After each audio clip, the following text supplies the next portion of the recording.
men were sensual. And one day, Samuel went out and he saw these men lying with the women. And there was immorality among the people of God. And so the priesthood was corrupt. Beloved, that is happening in the evangelical church. I am so sorry to say this. There is immorality and serious immorality in the church of God. And that is why we are not seeing a movement of the Spirit. You see, if young people have sex outside of marriage, they are bringing sin into the church. If people who are married are not loyal to their own particular partners, they are bringing sin into the church. And quite frankly, I say this to you with sound authority. It is now recognized that there's moral sin in the evangelical church. And we shall never see the blessing. In a company like this, there would be a number who are sinning by immorality, and it's all covered up, and they're sitting around the Lord's table. Now that is an awful fact. Thirdly, the light that was in the temple was going out. That light should have been served morning and evening. But these two men were letting the light go out. And what does that mean? Instead of Israel being a light before God and a light in the darkened world, even the light was going out to show that Israel ceased to be a lampstand. And I'm sure of this when we look at the church in our own country, the light is going out. And it's in that religious background that we begin to see counterfeit revival. And then lastly, instead of Israel being the Lord's, they were the servants. In fact, they were enslaved to the Philistines. Think of that. And I believe it's true to say, if I may take a great step forward, that many of the Lord's people are being enslaved by the flesh, and they need liberation. And that is why we need to take up very carefully those chapters in Romans 5, 6, 7, and 8 to show to God's people that there is liberty. Now, it's in that background that we see this counterfeit revival. First of all, there is a presumption and there is a presumptive offensive. We read here in the 4th chapter very, very clearly that the Philistines and Israelite was drawn together in battle, but notice the omission. When the Philistines came to fight with David, we read in the scripture, he inquired of the Lord, "Shall I go up and fight the host of the Philistines? Wilt thou deliver them into my hand?" And the Lord said, "Go up, for I will doubtless give the Philistines into thy hands." Again, not many days afterwards, after a great defeat, the Philistines came again. You see, the enemy is persistent. And he inquires of the Lord, saying, "Shall I go up and fight the host of the Philistines?" And the Lord said, "Thou shalt not go up, but come over against them by the mulberry trees. And when you hear a sound of a going in the mulberry trees, then thou shalt bestir thyself, for the Lord thy God will go before thee and smite the Philistines." Now, can you see the difference?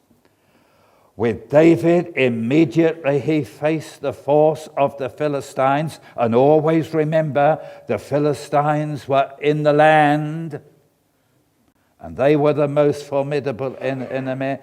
He inquires of the Lord, but there's no inquiry of the Lord here.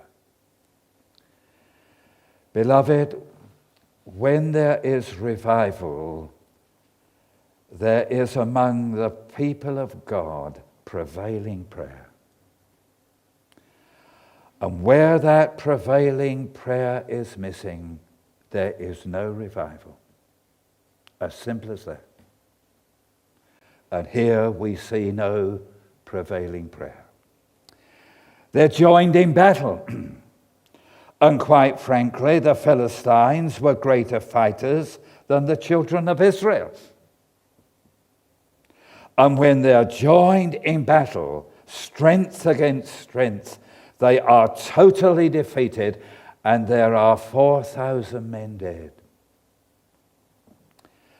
Quite frankly, when we look at ourselves in the New Testament place, and when we look at ourselves carefully, there are thousands of backsliders among us. Do you know what is stated? That if all the people that made a profession of faith in the last 50 years were restored to the Lord, there wouldn't be enough churches to hold them.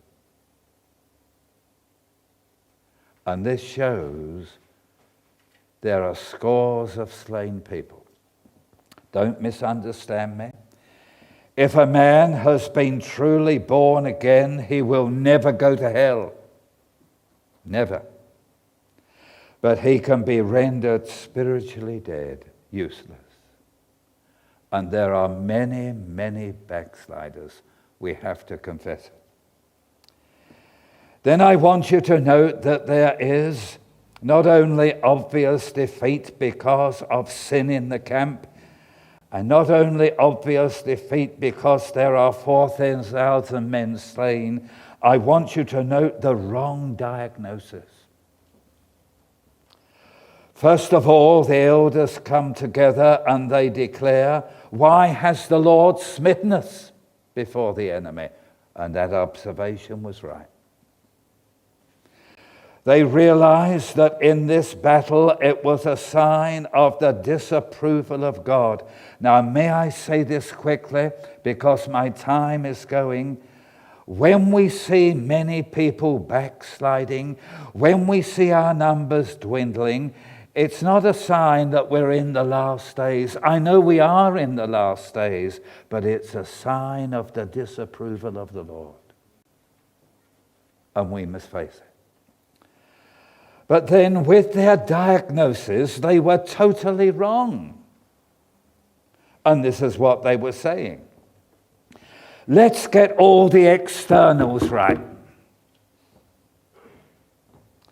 Let's have the priest here. Let's have the ark here. And it will save us out of the hand of the enemy. Now, thank God for symbols. Never throw them away. It's a wonderful thing for us to sit at the Lord's table and take the bread and take the wine in memory of his death. But it's possible to take those symbols and not see his death. It's a wonderful thing to be baptized and go into the water and out of the water. But it's possible to go into the water and out of the water and not live a baptized life. Dead to sin, dead to the world, dead to self, and dead to the law, and alive unto God. It's a lovely thing to be in an assembly and to see the men all bareheaded. And to see the ladies covered, a beautiful symbol. But it's possible for the lady to be covered and she is the head. In fact, I was staying in one home where a lady wore the biggest hat I've ever seen. And when she gave the orders in the home, two of us shook. She had a voice like a sergeant major. And as we were walking to the meeting, I could see my friend Billy was shaking with fear. And I said to him quite